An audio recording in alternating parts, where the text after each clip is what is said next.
False positive and negative results may occur. Ask your provider for Cologuard. I did it my way.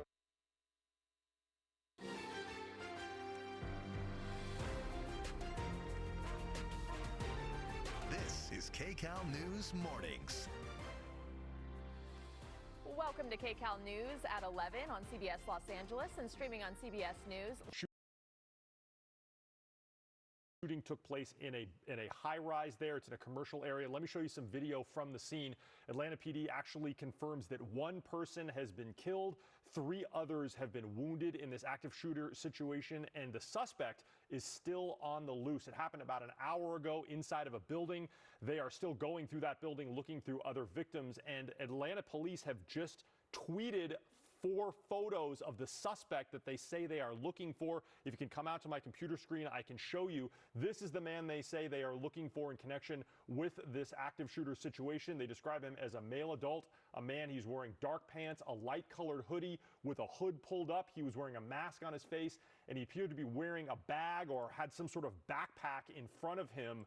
Now, the Atlanta police consider this person to be armed and dangerous. They are looking for him. He is still on the loose. They say this is who they are looking for in connection with this active shooting situation that left 1 person dead, 3 others wounded and taken to the hospital.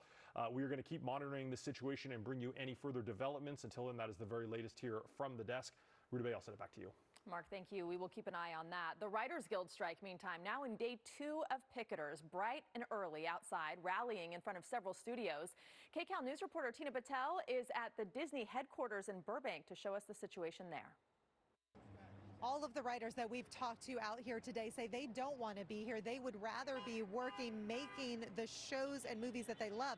But they say they have to take this stand not only for their personal futures, but for the future of the industry. Union members say they've been trying to negotiate a new contract for weeks, and they were hoping the studios would hear some of their concerns and give them a fair deal. They want higher pay and residuals and some guarantees when it comes to staffing. They say the industry has changed dramatically in the last decade with the rise of streaming platforms, and the studios are trying to pay writers less for the same work they've always done. Now, that's why they're taking a stand. This isn't the first time the WGA has gone on strike. There was a strike 15 years ago that lasted 100 days. One union member says she hopes they won't be out of work that long again. If I have to, I will. I mean, every other writer before me has fought for what I have now, and this is what it's about. I'm not going to write in this business forever, but I hope this business exists for the next generation and the generation after that. The alliance representing the major studios say they have their own budget constraints, but union members here say the studios are still making millions of dollars and they think they should share the wealth. In Burbank, Tina Patel, KCAL News. And we do want to be transparent. Paramount Global, which owns CBS and KCAL News, is part of the Alliance of Motion Picture and Television Producers. Also, many of our KCAL News producers and writers are WGA members. However, they work under a different contract and are not part of this strike. Our coverage of the WGA strike continues. Stay with us on air, online, and streaming 24/7 on CBS Los Angeles. You can find the very latest on negotiations, demands, and what happened during the last strike on KCALnews.com, and you can also download our mobile app.